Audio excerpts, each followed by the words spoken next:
बूढ़ी अम्मा का जादुई पपीते का पेड़। बूढ़ी अम्मा खाना बना रही थी। अरे हाँ हाँ, जानती हूँ तुम्हें भूख लगी है। बस थोड़ी देर और सब्र कर ले, फिर मैं तुझे रोटी देती हूँ। अम्मा की बात सुनकर बिल्ली चुप हो जाती है और अम्मा को देखने लगती है, मानो कि वो अम्मा की बात को समझ रही हो। कुछ देर के बाद अम्मा सूखी रोटी खाने लगती है। बिल्ली, ले आकर तू भी रोटी खा ले। बूढ़ी अम्मा की आवाज सुनकर बिल्ली भागकर आती है और उसके मुंह में एक छोटा सा पपीता था जो आधा खाया हुआ था। अरे अरे अरे, ये पपीता किसका उठाकर लाई है? न जाने कहाँ से लाई होगी। अगर मेरे पास कोई तुम्हारी शिकायत लेकर आया ना, तो मैं नहीं बचाऊंगी तुम्हें। हाँ, जो भी मिलता है बस उसे लेकर आ जाती हो। मैं तेरी पिटाई कर दूंगी। हाँ, चल इधर आ, रोटी खा ले। बिल्ली सूखी रोटी को सूंघ रही थी। क्यों रे, अब क्या तुम्हें दूध चाहिए? मेरे पास नहीं है। जो कुछ मिलेगा वही तुझे खाना होगा, और अगर ऐसा नहीं है तो जाके कोई और घर देख ले। हाँ। उसके बाद अम्मा उठती है और अपने कामों में लग जाती है। बिल्ली वो पपीता आंगन में ही फेंक देती है और सूखी रोटी खाने लगती है। कुछ देर के बाद अम्मा आंगन में झाड़ू लगा रही थी और वो उस पपीते के टुकड़े को उठाती है। ये बिल्ली इस पपीते को न जाने कहाँ से लेकर आई है। अम्मा देखती है कि पपीते के अंदर कुछ बीज थे। अम्मा उन बीजों को निकालकर घर के आंगन में बो देती है। अगर ये बीज लग गए तो भगवान की कृपा से एक दिन यहीं पपीते लगेंगे। उसके बाद बूढ़ी अम्मा वहाँ पानी देती है। ये है बूढ़ी अम्मा की झोपड़ी, जहाँ अम्मा अकेली रहती है। अम्मा की झोपड़ी में उसके साथ एक बिल्ली भी है जो हमेशा अम्मा के पीछे पीछे घूमती रहती थी। अम्मा का एक बेटा था जो गांव की सारी जमीन बेचकर शहर चला गया था और शादी करके शहर में ही रहने लगा, और कभी भी अपनी माँ से मिलने तक नहीं आता था और ना ही उन्हें कभी पैसे भेजता था। क्या फायदा ऐसे बेटे पैदा करने का जो कभी अपनी माँ से मिलने तक नहीं आता। पता नहीं शहर में कौन सा काम करता है जो अपनी बूढ़ी अम्मा की याद तक नहीं आई। आज पता नहीं कैसे दिन निकलेगा। न मेरे पास खाने के लिए अनाज है और ना ही एक फूटी कौड़ी है। तभी एक गाय अम्मा के आंगन में आती है। अरे चंदा, आज तूने बड़ी देर कर दी आने में, कहाँ रह गई थी? तभी अम्मा उसको एक बाल्टी में पानी भरकर देती है और वो चंदा गाय पानी पीती है। बूढ़ी अम्मा को जानवरों से बहुत प्यार था। बिल्ली के अलावा कई बार यहाँ पर कुछ आवारा जानवर भी आते थे जो झोपड़ी के आगे लगे पेड़ की छाया में बैठ जाते थे और बूढ़ी अम्मा उन्हें पानी पिला दिया करती थी। तभी वहाँ एक सब्जी वाला आता है। सब्जी ले लो सब्जी, सब्जी ले लो सब्जी, ताजा ताजा हरी सब्जी। अरे बेटा, मुझे 10 रुपए की कोई सब्जी दे दे। अरे क्या अम्मा, 10 रुपए में आजकल कोई सब्जी नहीं आती। अरे बेटा, अकेली तो हूँ, तू मुझे 10 रुपए की थोड़ी सी सब्जी दे दे, मैं कुछ खाने के लिए बना लूंगी। ये बुढ़िया भी पैसे खर्च करके राजी नहीं है। सब्जी वाला एक सूखा सा घिया अम्मा को दे देता है और अम्मा से 10 रुपए ले लेता है। अरे बेटा, ये तो बहुत दिनों का पुराना और सूखा लग रहा है। क्या अम्मा, 10 रुपए की सब्जी लेने में भी इतने नखरे करती हो? और सब्जी वाला वहाँ से चला जाता है। हाँ हाँ, बस अभी खाना बना रही हूँ। तुम्हें क्या खाना है? घिया खाएगी क्या आज? रात को अम्मा खाना बनाती है और वो बिल्ली को भी खाना देती है। उसके बाद दोनों खाना खाते हैं और सो जाते हैं। अगली सुबह जब अम्मा उठती है तो बाहर बिल्ली जोर जोर से चिल्ला रही थी। अरे अब क्या हो गया? क्यों सुबह सुबह घर सर पर उठाया हुआ है तूने? अम्मा घर के बाहर आती है तो आंगन में पपीते से पेड़ भरा हुआ था और बिल्ली उसे देखकर चिल्ला रही थी। हे भगवान, ये कैसा करिश्मा है। अभी कल ही तो मैंने पपीते के बीज बोए थे और आज इनमें पपीते भी लग गए। ये तो जादू हो गया। मुझे तो लगा था ये पपीते के बीज अंकुरित भी होंगे या नहीं, लेकिन देखो यहाँ तो एक दिन में ही बहुत सारे पपीते लगे हुए हैं। अम्मा बिल्ली को अपने पास बुलाती है। हाँ, तुम्हें पपीता खाना है? देख, ये वही पपीते के बीज से उगा है जो तू अपने साथ लेकर आई थी। आज तुम्हें मैं पपीता तोड़कर दूंगी, समझी? बूढ़ी अम्मा एक डंडे की मदद से पपीता तोड़ने लगती है। तभी बहुत सारे पपीते जमीन पर गिर जाते हैं। अम्मा एक पपीता बिल्ली को काट कर देती है और खुद भी खाती है। अरे, ये तो बहुत मीठे पपीते हैं और ये तो इतने सारे पपीते टूट गए। मैं इनका क्या करूंगी? सब्जी ले लो, सब्जी, ताजा ताजा हरी सब्जी ले लो। हाँ, इस सब्जी वाले को बेच देती हूँ, कुछ पैसे भी आ जाएंगे। अम्मा सब्जी वाले को रोकती है। ए बुढ़िया, फिर से आ गई? अरे बेटा, मेरे पास कुछ पपीते हैं, क्या तुम मुझसे पपीते खरीद लेगा? अरे अम्मा, मैं सब्जी बेचने आया हूँ, लेने नहीं। तभी सब्जी वाले का ध्यान वहाँ रखे पपीतों पर पड़ता है। इतने बड़े बड़े पके हुए पपीते आप कहाँ से ले आई आज? बेटा, ये मेरे घर के आंगन में लगे हैं। चलो ठीक है, ये सारे पपीते मुझे दे दो, मगर अम्मा मैं आपको इसके सिर्फ 500 रुपए ही दूंगा। अम्मा ने कुछ देर सोचा और 500 रुपए उसे ठीक लगे। ठीक है बेटा। सब्जी वाला पपीते ले लेता है और अम्मा को 500 रुपए दे देता है। अम्मा उन पैसों से घर के लिए दाल आटा लेकर आती है और रात को अम्मा दाल रोटी बनाती है। अम्मा बिल्ली को रोटी डालती है। आज कितने समय के बाद दाल रोटी बनी है, आज तो पेट भर कर खाना खाऊंगी। रात को अम्मा खुशी खुशी खाना खाती है। शुक्र है भगवान, हमें भी पेट भर के खाना नसीब हुआ। उसके बाद वो दोनों सो जाते हैं। दूसरी तरफ सब्जी वाला, आज तो सारी सब्जियां बिक गई। कुछ भी कहो, अम्मा के पपीते से आज मुझे बहुत अच्छा मुनाफा हुआ है। लेकिन अम्मा के घर में इतना बड़ा पपीते का पेड़ और इतने मीठे पपीते, क्यों ना इसका सारा मुनाफा खुद ही कमाया जाए। रात को जब सब अपने अपने घरों में सोए हुए थे, इधर सब्जी वाला 2 बोरियां लेकर अम्मा के घर पहुंच जाता है और वहाँ पपीतों का पेड़ देखकर हैरान हो जाता है। अरे, इस बुढ़िया के घर तो खजाना लगा है। देखो तो जरा, कैसे पूरा पेड़ पपीतों से भरा हुआ है। सब्जी वाला चुपके चुपके सारे पपीते तोड़ लेता है। इस बुढ़िया ने तो काफी अच्छी किस्म के पपीते लगाए हैं। आज से पहले मैंने कभी इतने पपीते लगे नहीं देखे। अरे देखो, जल्दी जल्दी सारे पपीते तोड़ लेता हूँ। सब्जी वाला सारे पपीते तोड़ लेता है और दोनों बोरियां पपीते से भर लेता है और अपनी उन्हें वो ठेली पर रखता है और अपने घर ले जाकर एक कमरे में रख देता है। कल सुबह बाजार में जाकर इन पपीतों को बेच दूंगा और खूब पैसे कमाऊंगा। हाँ, अब मेरे पास पैसे ही पैसे होंगे। अगली सुबह जब अम्मा सोकर उठती है, वो अपनी बिल्ली से कहती है, क्यों रे, तू भी कितना सोती है? चल उठ जा, अब सुबह हो गई है। बूढ़ी अम्मा अपने घर के बाहर आती है और देखती है कि पूरा आंगन पपीते से भरा पड़ा था। पेड़ पर भी बहुत सारे पपीते लगे हुए थे। हे भगवान, ये इतने सारे पके हुए पपीते किसने तोड़ दिए? लगता है रात को बहुत तेज आंधी आई थी।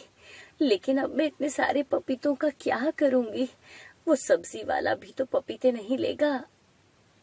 अम्मा एक पपीता खुद खाती है और एक बिल्ली को देती है। वाह, क्या मीठा पपीता है। अम्मा सारा पपीता खा लेती है। आज खाना नहीं खाऊंगी, अब तो इससे ही पेट भर गया है। ऐसा करती हूँ, सड़क के किनारे ये पपीते लेकर बैठ जाती हूँ। कुछ ना कुछ पपीते तो बिक ही जाएंगे। दूसरी तरफ सब्जी वाला सोकर उठता है और वो बहुत खुश था। आज तो मैं खूब पैसे कमाऊंगा। हाँ, वो बढ़िया पेड़ देखकर परेशान हो रही होगी। सब्जी वाला उस कमरे में जाता है जहाँ उसने पपीतों से भरी बोरी रखी थी। सब्जी वाला जैसे ही देखता है कि उसके कमरे में पपीते की जगह बहुत सारे सांप थे और बोरियां खाली पड़ी थी। इतने सारे सांपों को देखकर सब्जी वाला चिल्लाता हुआ वहां से भाग जाता है। अरे अरे बचाओ, ये इतने सारे सांप यहाँ कहाँ से आ गए? अरे मुझे बचाओ। सब्जी वाला बहुत डरा हुआ था और वो वहां से भागता हुआ अम्मा के पास जाता है। ये सब कैसे हो गया?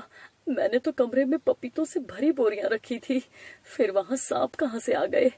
कहीं अम्मा ने कोई जादू तो नहीं कर दिया? हे भगवान, ये सब क्या हो रहा है? सब्जी वाला भागता हुआ उस अम्मा के पास पहुंचता है। बूढ़ी अम्मा सड़क के किनारे बैठी थी और उसके पास बहुत सारे पपीते रखे हुए थे। तभी एक गाड़ी वहां आकर रुकती है। अरे अम्मा जी, पपीते कैसे दे रही हो? बेटा, एक पपीता 100 रुपए में है। मेरे पास कोई तराजू तो नहीं है। अच्छा तो ठीक है, ऐसा करो अम्मा जी, थोड़ा पपीता काट कर खिला दो, खाकर देख ले मीठा भी है या नहीं।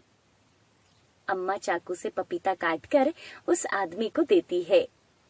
वाह अम्मा जी, ये पपीते तो बहुत मीठे हैं। अम्मा जी आप ऐसा करो, मुझे 5 पपीते दे दो। ठीक है बेटा। अम्मा 5 पपीते उस आदमी को दे देती है और वो उन्हें 500 रुपए दे देता है। ये सब सब्जी वाला भी देख रहा था। अरे अम्मा जी, आज आप यहाँ बैठकर पपीते बेच रही हो? क्या बताऊं बेटा, जब मैं सुबह उठी तो आंगन में पपीते ही पपीते पड़े थे। लगता है रात को आंधी आई होगी। मुझे तो सोए हुए कुछ नहीं पता चला। अब इतने सारे पपीते आखिर तुम भी कैसे ले जाते? इसलिए मैंने सोचा यहाँ सड़क के किनारे बैठकर ही कुछ पपीते बेच लूं। देखो, आज की पहली बिक्री भी हो गई। ये सब बातें सुनकर सब्जी वाले के रंग उड़ जाते हैं। ये ले बेटा, 2 पपीते तू भी ले जा, खा लेना, बहुत मीठे हैं। नहीं नहीं, मुझे नहीं चाहिए अम्मा। अरे बेटा ले जाना, और कुछ पपीते तू बाजार में जाकर बेच देना। सब्जी वाले को कुछ समझ नहीं आ रहा था। अम्मा के पैरों में गिरकर वो अम्मा से माफी मांगता है। अम्मा मुझे माफ कर दो, मुझसे बहुत बड़ी गलती हो गई है।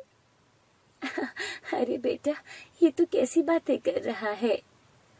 आप जैसे बोलोगे मैं वैसा ही करूंगा। आपके सारे पपीते बाजार में जाकर बेच दूंगा, आपको पूरे पैसे दे दूंगा। अच्छा, अभी मैं चलता हूँ अम्मा, मुझे कुछ काम है। अरे ये सब्जी वाला तो बहुत अच्छा है, भगवान इसका हमेशा भला करे। आज के समय कौन किसकी सुनता है भला। यहाँ तो मेरा अपना बेटा तक मुझे छोड़कर चला गया और ये पराया होकर भी मेरी मदद कर रहा है। सब्जी वाला अपने घर जाता है और डरता डरता वो फिर से उस कमरे को देखता है और अभी वहाँ कोई सांप नहीं था। हे भगवान, मुझे माफ कर दो, मुझसे बहुत बड़ी गलती हो गई। आज के बाद मैं कभी भी अम्मा के पपीतों की चोरी नहीं करूंगा और ना ही उन्हें झूठ बोलूंगा। उसके बाद से ही वो सब्जी वाला हमेशा अम्मा से पपीते लेता था और बदले में सारे पैसे अम्मा को साथ के साथ ही दे देता था। अम्मा को अब अच्छी आमदनी होने लगी थी और ऐसे ही कई महीने बीत गए थे। एक दिन, अम्मा, ये जादुई पौधे के बीज कहाँ से लाई थी? कितने महीने हो गए हैं आपके पपीते बेचते हुए, अभी तक आपके पपीते खत्म ही नहीं हो रहे। मुझसे मंडी वाले भी पूछते हैं कि भाई कितनी जमीन पर पपीते की खेती है, लेकिन देखो अम्मा, आपके आंगन में तो एक ही पेड़ है, फिर इसके ये पपीते कभी खत्म क्यों नहीं होते? आखिर कहाँ से लाई थी आप ये पपीते का पेड़? अरे बेटा, ये मेरी बिल्ली है ना, वही पता नहीं कहाँ से एक पपीते का टुकड़ा लेकर आई थी और मेरे आंगन में गिरा दिया। मैंने देखा उसमें कुछ बीज है तो मैंने उसे ही आंगन में बो दिया और देखो ये पेड़ पपीते का कितना बड़ा हो गया। तभी वो कोई साधारण पपीते के बीज नहीं थे अम्मा, बल्कि जादुई पपीते के बीज थे। पता नहीं बिल्ली जादुई पपीते के बीज कहाँ से लाई होगी।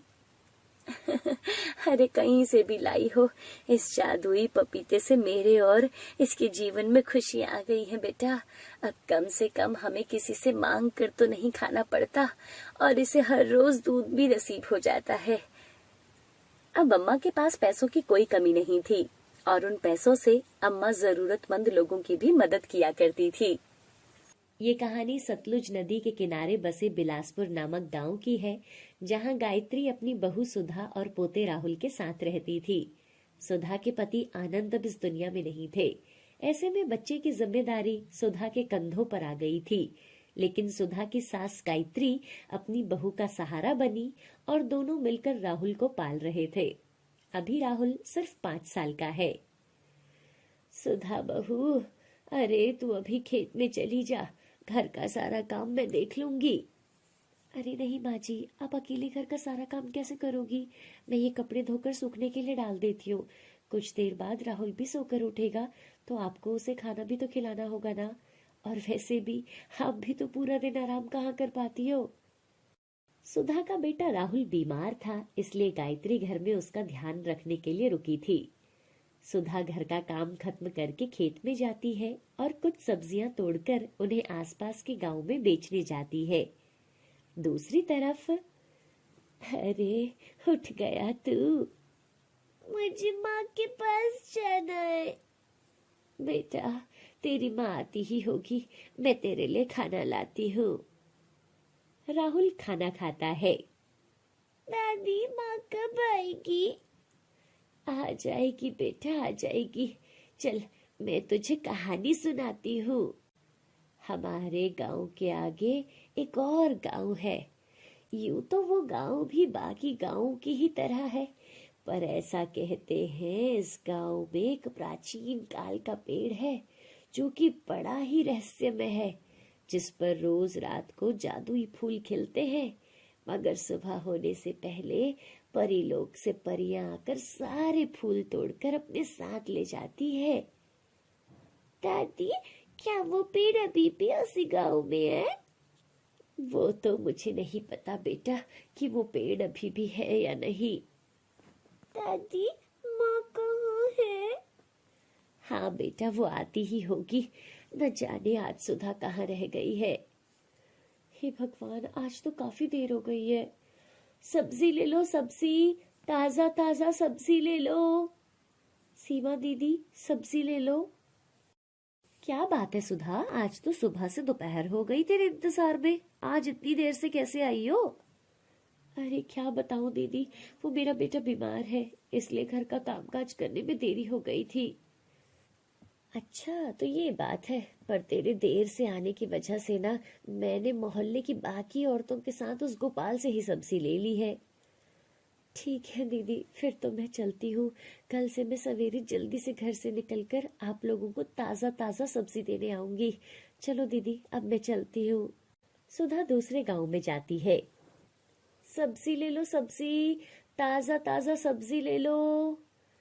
सुधा कब से गांव गांव घूम रही थी, लेकिन अब तक किसी ने भी उससे सब्जी नहीं खरीदी थी, इसलिए अब वो घर लौटने का मन बना लेती है। हाय राम, कितनी गर्मी है। आज तो पेड़ का एक पत्ता तक हिलने को राजी नहीं है।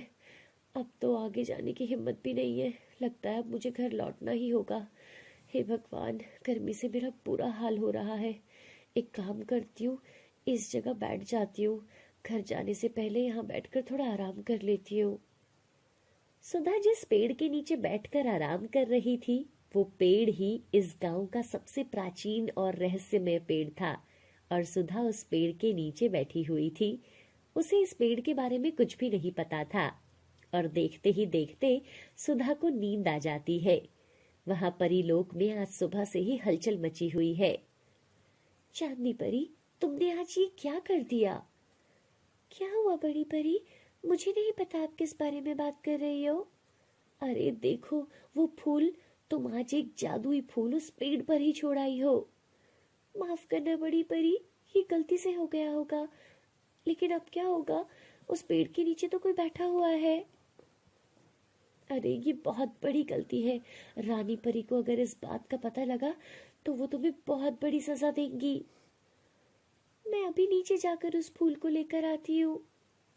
अभी तुम नीचे नहीं जा सकती हो, अभी पृथ्वी लोक पर जाना परी लोक के नियम के खिलाफ है। तुम्हें सूर्यास्त होने का इंतजार करना होगा। ठीक है बड़ी परी, मैं सूर्यास्त होते ही वो फूल आपको लाकर दे दूंगी। तभी अचानक बहुत तेज हवा चलने लगती है और तेज हवा की वजह से पेड़ में फंसा जादुई फूल सुधा की सब्जी वाली टोकरी में जाकर गिर जाता है और तेज हवा के चलते सुधा नींद से जग जाती है। अरे बाप रे, मैं तो सो गई थी। हे भगवान, यहाँ आराम करते करते कब नींद आ गई पता ही नहीं चला।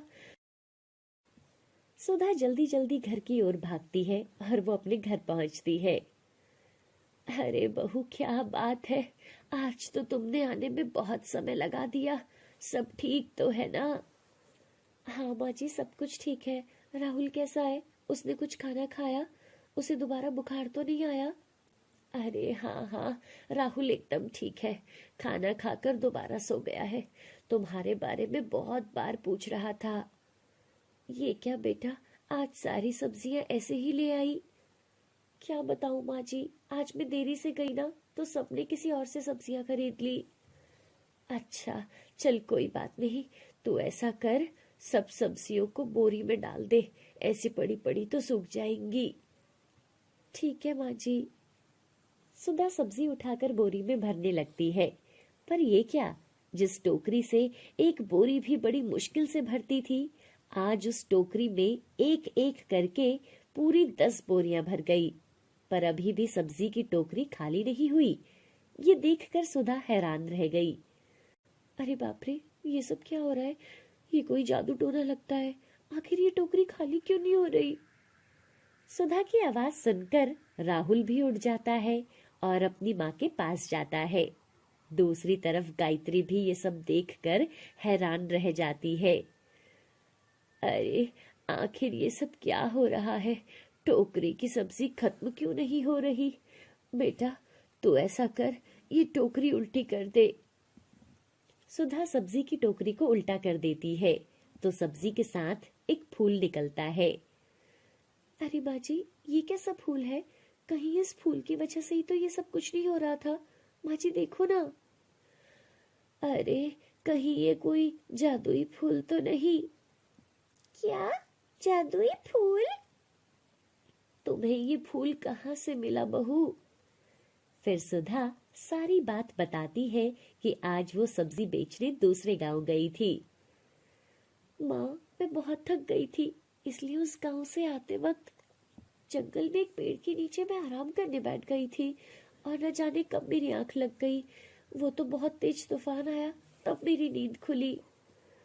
अरे बेटी, ये वही जादुई फूल है। हाँ हाँ, ये उस गांव का सबसे प्राचीन पेड़ का फूल है जिसका उपयोग सिर्फ परियां करती है। ये फूल जिस भी बर्तन में रखो तो उसमें रखी हुई कोई भी चीज कभी खत्म नहीं होती। हाँ तो हमारे साथ भी देखो ठीक वैसा ही हुआ है। देखो ना, घर में सब्जियां ही सब्जियां हो गई है। दादी, ये सच में कहानी वाले पेड़ का जादुई फूल है? हाँ बेटा, मुझे पूरा विश्वास है कि ये वही जादुई फूल है। सुधा, जिस पेड़ के नीचे तुमने आराम किया वो कोई साधारण पेड़ नहीं था, वो जादुई पेड़ था। ये उस जादुई पेड़ का जादुई फूल है। अगर इस फूल को पैसों के डिब्बे में डाल दे तो फिर हमारे पास पैसे कभी खत्म नहीं होंगे। नहीं, ये गलत है।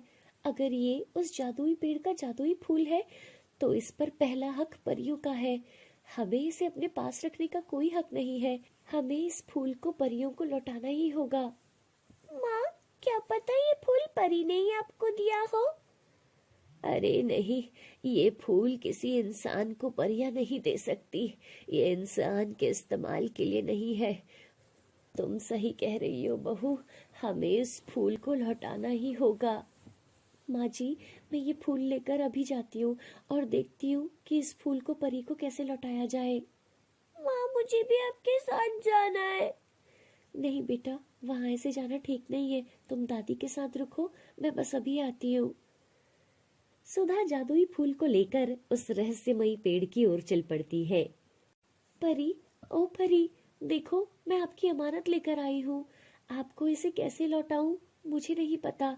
आप मेरे सामने आओ। सुधा की आवाज सुनकर परी लोक में बड़ी परी ने चांदनी परी को नीचे जाने का आदेश दिया। जाओ चांदनी परी, सुधा एक भली औरत है, तुम उसके पास जाकर वो जादुई फूल लेकर आओ।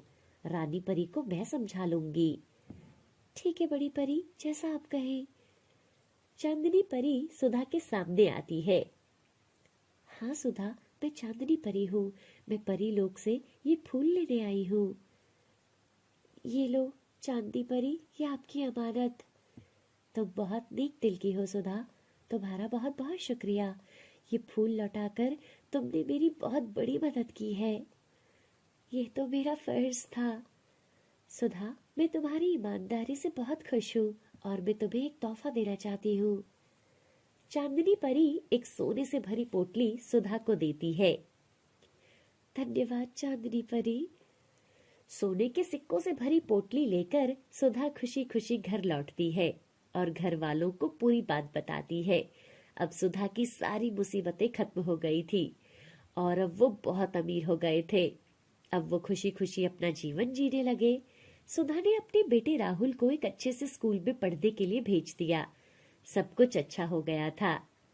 दोस्तों, इस कहानी से हमें ये सीख मिलती है कि हमें किसी भी पराई चीज पर अपना हक नहीं दिखाना चाहिए और अगर हम ईमानदारी से जीते हैं तो उसका फल हमें जरूर मिलता है।